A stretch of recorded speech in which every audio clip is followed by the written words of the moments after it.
Hey, Brooke. This is your aunt, Emily. I'm here to talk to you about 9/11. I remember when September 11th, 2001 happened. I was in high school. I believe I was a junior. And I was in a science class and I was real confused as to what was happening. Mainly because it all really happened suddenly. It was like the middle of the school day and I don't know. It was, we were kids being in school. And I heard a scream, and then I heard like rushing down the hall, and it was teachers, and they were rushing from one room to the next to make sure that every room could see.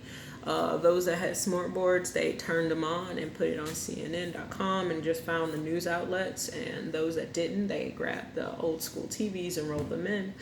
And we watched as one of the Twin Towers was on fire, which was really weird because we were like, wait, why is this building on fire and why are we all watching it? And then we started hearing more about the news, and we had found out that the World Trade Center had been attacked. The planes were hijacked, and they had grabbed the planes that were going the furthest distance, and they had them run into the Twin Towers in New York City. We had also found out that another plane hit the Pentagon, and then on the third one, third was the Pentagon, and then another one was, I think, aiming for the White House. But I lived in St. Louis, Missouri at the time. We lived by the airport, and it was very strange because they let us all out of school. Like, little people were calling the parents, little kids were being picked up.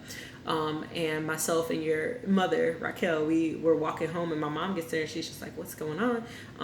And they had let us out of school, and we were talking about it, and we lived close to the airport, and no planes were allowed to fly, like none of them. So that was really confusing. My teacher at the time, he was just like, I knew exactly who did it. It was Osama bin Laden. And I was just like, what? And then I wrote it down. And then later on, I was just convinced that he was like one of the terrorists. But it turns out that he was a military strategist from like back in the day. And he was teaching science at that point. But it was really confusing because all of a sudden the country went into like panic mode.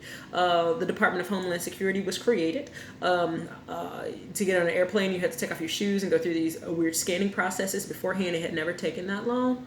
And mind you, I was in high school. I really wasn't trying to go nowhere, but like as I got older, it was a thing, and all of a sudden people were really go America, woo America, and God bless America and America United, unless you were brown. Because especially like Arab people were treated terribly. Hate crimes had become, even the word hate crime had came out of that because of all the violations to human life that were done at that time. People started really targeting especially like Muslims and women who hijabbed or hijabis, and just people in general. Like if you looked like you were from the Middle East, if you were brown, folks did not care. People were being really racist and like calling people anti-American for no reason. It was interesting to see how such a tragedy really turned the tides when it came to how people treated their lives, and the lives of their neighbors. It was odd, really odd. And I remember being in high school and being really confused and being like, what is happening? And then slowly gathering more information and learning how biased our news cycles are and wanting to hear different perspectives. And it was just very, very difficult. Also, I was graduating pretty soon from high school, and myself and your mother, we were thinking about enlisting. And I had to be really mindful of the fact that we were in war. We went to war with Iraq that year. And I was just like, I wanted to go to the military, but I guess I just didn't put two and two together and realize that as a soldier, I would have to fight in war, which means I would have to be faced with the opportunity and take it to kill people.